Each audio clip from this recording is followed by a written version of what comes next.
వేసిన, కృష్ణుడు వేసిన, భీముడు పాత్ర వేసిన, భీష్ముడు పాత్ర వేసిన వారిలో ఉండే మంచితనాన్ని మరింత బాగా చూపించారు. ఎప్పుడు శాస్త్రంలో ఒక మాట ఉంటుంది, అర్థవాదం అంటారు. మన పురాణాలన్నీ అర్థవాదం ప్రకారమే ఉంటాయి. అర్థవాదం అంటే ఏమిటంటే ప్రజల చేత ఏ పని చేయించాలో దానికి కాస్త నమ్మకాలు అన్నీ జోడించి ఘాటుగా చెప్తారు, నాటుకునేలా చెప్తారు. అది పూర్తిగా నిజం కాదు, అది అర్థవాదం. దాని పేరే అర్థవాదం, సగమే నిజమని. కానీ ఎందుకు చెబుతారు అంటే, ఒకడు దుఃఖపడుతున్నాడు, వాడు దుఃఖం పోవాలి. నువ్వు తత్వజ్ఞానం బోధిస్తే వాడికి ఎక్కదు. కానీ బాబు, ఇక్కడ పట్టాపురంలో సత్యనారాయణ స్వామి గుడి ఉంది, రోజు ఒక 100 సార్లు, ఒక 10 సార్లు ప్రదక్షిణం చేయి, ఒక 40 రోజులు ఖచ్చితంగా చేయి, సత్యనారాయణ స్వామి నీ దుఃఖాన్ని తొలగిస్తాడు అంటే, తొలగించకపోవడం సత్యనారాయణ స్వామి బాధ్యత. కానీ ముందు వీడు మనస్సులో ఉండే బాధ సగం తగ్గిపోతుందండి. అది దాని ప్రయోజనం, అది దాని ప్రయోజనం. ఇది అందరూ అంగీకరించే విషయం. దీన్నే పురాణాల్లో అర్థవాదం అంటారు. అది పూర్తిగా మోక్షాన్ని ఇవ్వదు, జ్ఞానాన్ని ఇవ్వదు, కానీ మనిషి దుఃఖాన్ని ఉపశమింపజేస్తుంది. మనం రోగంతో బాధపడుతున్నప్పుడు మందులు వాడుతున్నా తగ్గకపోవచ్చమ్మా, కానీ ఆత్మీయులైన వారు ఎవరన్నా వచ్చి పలకరిస్తే తగ్గినట్టుగా ఉండట్లా. వాళ్ళు వెడుతుంటే, అత్తయ్య రాక వచ్చావు, కాసేపు కూర్చో, 2 మాటలు మాట్లాడు, నీతో మాట్లాడుతుంటే నాకు తగ్గినట్టుగా ఉంది అని అనిపించట్లేదండి. అదే అర్థవాదం. ఆ అర్థవాదం ప్రకారం ఎలా ఉంటుందంటే, మీరు మంచి చేయించాలి అంటే మంచి మనిషిలో ఉండే మంచిని పెంచండి, బాగా పెంచండి. ఇంకొంచెం మీరు అబద్ధం చెప్పినా ఏం పర్వాలేదు, లేనిది పురాణాల్లో లేనిది చెప్పినా తప్పేం లేదు, సమాజం బాగుపడటం కోసం చెప్పాం. అలాగే చెడ్డ పాత్రల ప్రభావం సమాజం మీద లేకుండా ఉండాలి అంటే, ఆ పాత్రల్లో ఉండే చెడుని వీలైనంత తొలగించి మంచి చూపిస్తే సమాజం బాగుంటుంది, సమాజం బాగుంటుంది. ఇది రామారావు గారి ఉద్దేశం. ఆయన మంచి పాత్రల్లో ఉండే మంచిని పెంచేశాడు. చెడ్డ పాత్రలు ధరించి చెడును కూడా మంచిగా మార్చి పెన్మాయవీవు. మనం ఆయన శ్రీమద్ విరాట పర్వం చూస్తే కీచకుడు కూడా మంచివాడేనా అనిపిస్తుంది. దానవీర సూరకర్ణ చూస్తే కర్ణుడు ఇంత అద్భుతమైన వాడా అనిపిస్తుంది. దుర్యోధనుడు ఇంతకంటే ఇంత గొప్పవాడా అనిపిస్తుంది. వారిలో ఉండే మానవతా కోణాన్ని ప్రత్యేకంగా ప్రదర్శించాడు ఆయన. మొత్తం మీద రామారావు గారి ఉద్దేశం సమాజం బాగుండడం, సమాజం బాగుండడం, సమాజం బాగుండడం. పెంచవలసిన దాన్ని పెంచాలి, నిందించవలసిన దాన్ని నిందించాలి, కొంచెం తీవ్రంగానే చెయ్యాలి దాన్ని. అప్పుడే సమాజం మీద ప్రభావం ఉంటుంది ఖచ్చితంగా. ఇంకొక మాట వారి గురించి మనం చెప్పుకోవలసింది, ఇవాళ ఒక్క సినిమా ఇలా రాగానే పాన్ ఇండియా అనేదో అంటున్నారు, కొత్త మాట. నాకు పాన్ డబ్బాయే తెలుసు, పాన్ ఇండియా తెలియదు. ప్రతి సినిమా పాన్ ఇండియా. మన ప్రాణాలు తీసే సినిమా కూడా పాన్ ఇండియానే. ఆయన బతికినంత కాలంలో నువ్వు కృష్ణుడు పాత్ర హిందీలో వెయ్యండి, రాముడు పాత్ర హిందీలో వెయ్యండి, మేము తీస్తామని ₹1 కోటి ఇస్తామన్నారు. ఆ రోజుల్లో ₹1 కోటి చాలా ఎక్కువ అండి. 70లో ₹1 కోటి అంటే ఏమిటమ్మా, చాలా ఎక్కువ. ఆయన ఏమన్నారంటే, నాకు సన్నిహితుల ద్వారా తెలిసిన మాట, 1 కోటి ఎందుకండి, తెలుగులో తీయండి, 10 లక్షలు ఇవ్వండి చేస్తానని చెప్పాడు. మీరే నిర్మాతలుగా ఉండి తెలుగులో తీయండి, ఇంకా శ్రీకృష్ణుడికి సంబంధించి బోల్డు కథలు రావాలి, రాముడికి సంబంధించి బోల్డు కథలు రావాలి. తెలుగులో తీయండి, నా భాషకి మేలు జరుగుతుంది, నా వాచకం ద్వారా నా భాషకి మేలు జరగాలి, నాకు కాదు అని కోరుకున్న మహానుభావుడండి ఎన్టీఆర్. 1 కోటి నాకు అక్కర్లేదు, నా భాషలో తీయండి. ₹1 కోటి ఏమైనా తక్కువ, ఎవరు వదులుకుంటారండి? ఈవేళ 1 కోటి లెక్క లేకపోవచ్చమ్మా. ఆవేళ ఎంత లెక్క, అది 70లో కోట్లంటే ఎంత లెక్క. అంత పద్ధతిగా ఉండేవాడు ఆయన. ఇంకొక మాట, ముఖ్యంగా నన్ను ఆయన్ని అభిమానిని చేసింది ఏమిటంటే, ఆయన నటించిన పాత్రల్లో ఎవరికి తల వంచకు, ఎవరిని యాచించకు, గుండె బలమే నీ ఆయుధం, నిండు మనసే నీ ధనం.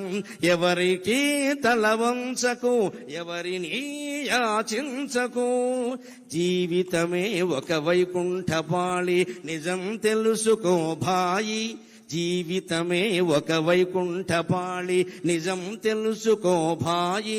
ఎగరేసే నిచ్చెనలే కాదు, పడదోసే పాములు ఉంటాయి.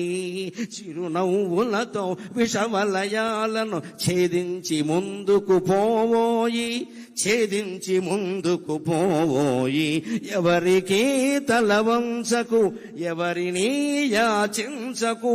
ఇది నన్ను ఆయనకి అభిమానం చేసింది, ఆయనకి అభిమానం చేసింది. ఆ పాట రాసిన వారికి, పాడిన ఘంటసాలకి నేను నమస్కరిస్తే రామారావు గారికి 2 చేతులు ఎత్తి నమస్కారం చేస్తా. ఆ తెర మీద ఆయన ఎవరికి అని ఇలా అంటుంటే, జీవితంలో ఎవడి దగ్గర చెయ్యి చాపద్దు అని ఆ రోజు గరికపాటి నరసింహారావు నిర్ణయించుకున్నాడమ్మా. ఈ రోజుకి నేను అలాగే ఉన్నా, ఈ రోజుకి నేను అలాగే ఉన్నా. నాకు చెయ్యి చాపాల్సిన అవసరం రాకుండా చేసింది కూడా ఆయనే, నిజం చెప్పాలంటే. ఆయన ఆశీర్వచనం కానీ అభినందన కానీ సామాన్యమైంది కాదండి. చిత్తశుద్ధి కలిగిన మహానుభావుడు ఆయన. లోపలోటి పైకోటి మాట్లాడే రకం కాదు. ఎవరితో తగద వచ్చినా సరే ఉన్నదోనోటి చెప్పేస్తాడంతే లెక్క. నచ్చలేదంటే నచ్చలేదంతే. అటువంటి వాడు ఆశీర్వదిస్తే అవుతుంది ఖచ్చితంగా. నటన చేసేవాళ్ళు ఆశీర్వదిస్తే అవ్వదు. నిజాయితీగా బతికేవాడు ఆశీర్వదిస్తే అవుతుంది ఖచ్చితంగా. నేను ఆయన తెలుగు విశ్వవిద్యాలయం పెట్టినప్పుడు, ఆయన తెలుగు విశ్వవిద్యాలయం స్థాపించినప్పుడు ఆయన ఏం చెప్పారంటే, ఈ విశ్వవిద్యాలయం నా మానస పుత్రిక అన్నారు ఆయన. నా మానస పుత్రిక అన్నారు. 85లో స్థాపన చేశాక 87లో మొట్టమొదటిసారి ఎంఫిల్ బ్యాచ్కి ప్రవేశాలు కల్పించారు. రాష్ట్రం అంతా ఉన్న వాళ్ళందరూ ఎంఫిల్ ప్రవేశ పరీక్ష రాశారు. నేను అప్పటికే 84లో ఎంఏ ఉస్మానియా విశ్వవిద్యాలయం ద్వారా మామూలు ప్రైవేటుగా చదువుకుని నేను ఉత్తీర్ణున్నయ్యాను. ఎంఫిల్ ప్రవేశ పరీక్ష పెట్టగా నేను పిహెచ్డీ చేద్దాం, చేస్తే యూనివర్సిటీ ఉద్యోగం ఏదో వస్తుందంటున్నారు. ఈ మామూలు ప్రైవేట్ స్కూల్లో మాస్టర్గా ఏం బతుకుతామని ఓ ప్రయత్నం చేశా. ఏం పెద్దగా ఏం తయారవలా. ఊరికే ఏదో అడుగుతారన్నారు. ఎవరు చెప్పిన వాళ్ళు కూడా ఎవరు లేరు. ప్రత్యేకించి ఏం అడుగుతారు? 4 ప్రశ్నలు ఉంటాయి, 4 పాతికలు 100 అన్నారు ఆయన. మేము వెళ్ళాం, ఊరికే రైల్లో పడుకుని వెళ్ళాను స్లీపర్ కోచ్లో.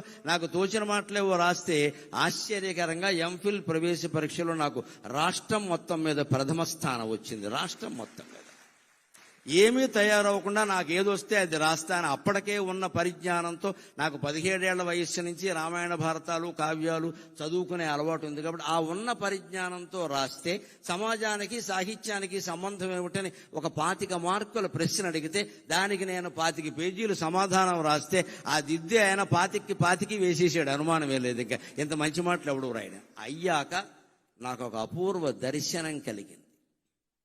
నేను ఆయనకి ఎంత గాఢాభిమాని అంటే, కోడలు దిద్దిన కాపురం ఆయన 100వ చిత్రం కదండి, 100వ చిత్రం, 200ల చిత్రం. కోడలు దిద్దిన కాపురం 200ల చిత్రం. అప్పటికి నేను చిన్నకూరండి. కానీ నాకు ఎంత పిచ్చి అంటే, మనం ఎన్టీఆర్ అంటే అభిమానం ఇలా ఉంటే అలాగా అని. అంతవరకు ఆయన నటించిన 200 చిత్రాలు ఏంటి, అందులో హీరోయిన్లు ఎవరు, దర్శకుడు ఎవరు, సంగీతం ఎవరు, అందులో టీవీ రాజు సంగీతమా కాదా, అదొకటి నాకు కావాలి. ఇప్పుడు ఆయనకి బాగా ఇష్టం టీవీ రాజు అంటే. టీవీ రాజు గారి సంగీతమా కాదా, ఇలా ఒక పట్టిక తయారు చేశారు. 200 పెద్ద బాటనీ రికార్డు, సైన్స్ రికార్డు లాగా 200 సినిమాలది. ఇంత చేసిన వాడిని ఎప్పుడైనా ఆయన దొరుకుతాడా? ఆయనకి చూపించి మీకోసం మీ అభిమానంతో నేనంత చేశాను అంటే ఆయన దర్శనం నాకు దొరకలేదు, కానీ అపూర్వంగా దొరికింది. నా ప్రతిభ ప్రదర్శింపబడ్డాక ఆయన పిలిచి నన్ను మెచ్చుకునే అవకాశం వచ్చిందండి. పిలిచి మెచ్చుకునే అవకాశం. ఎంఫిల్లో 87వ సంవత్సరంలో నేను సర్వప్రథమ స్థానం సాధించాక చేకూరు రామారావు గారిని ప్రొఫెసర్ ఉండేవారు అప్పుడు, మహానుభావుడు, ఇప్పుడు కీర్తిశేషుడు. ఆయన ఏమయ్యా గరికపాటి, నీకు తెలియదు, చిన్న కొరాడవి, రాష్ట్రం మొత్తం మీద ఫస్ట్ ప్రైజ్ వచ్చిందయ్యా, తెలుగు విశ్వవిద్యాలయానికి మొదటి బ్యాచ్ మొదటి విద్యార్థి నువ్వే వినాయకుడివి అన్నాడు ఆయన. అని నీకు రామారావు గారిని చూడాలని ఉన్నారు, జీవితంలో అంతకంటే భాగ్యం ఉంటుందా అన్నాను. చూడాలి, అయితే వెళ్ళవయా అన్నారు. అక్కడికి వెడితే మన నారాయణ రెడ్డి గారు, దొణప్ప గారు లాంటి మహానుభావులు ఉండగా ఆయన పిలిచి నాకు అడ్మిషన్ సర్టిఫికెట్ చేతిలో పెట్టి, నరసింహారావు గారు, ఆయన గంభీరమైన గ్రాంధిక భాష కదా, నరసింహారావు గారు మీరు ప్రథమ స్థానం సాధించారు ప్రవేశ పరీక్షలో, ఎంఫిల్ పట్టాలో కూడా మీరే ప్రథమ స్థానం సాధించాలి అన్నాడమ్మా ఆయన. ఆ ఆశీర్వచనం ఏడాది తిరగకుండా ఫలించింది. మళ్ళీ తెలుగు విశ్వవిద్యాలయంలో 3 బ్రాంచీలు హైదరాబాద్, రాజమండ్రి, శ్రీశైలం ఉంటే 3 సర్వప్రథమ స్థానాన్ని ఈ జీవుడు సాధించగలిగాడు అంటే ఆ రాముడు దయ, ఆ రాముడు దయ. ఈ జీవుడికి ఆ రాముడు ఆశీర్వచనం పుష్కలంగా ఉంది. అంత కృతజ్ఞత నాకు ఉండబట్టే రావిపాటి సత్యనారాయణ గారు నాకు ఎన్టీఆర్ అభిమాన సంఘాల సమావేశం అంటే నాకంటే మీరెలా అభిమానం అవుతారండి, నేను మొదటే వస్తాను మీ దగ్గరికి అని చెప్పాను.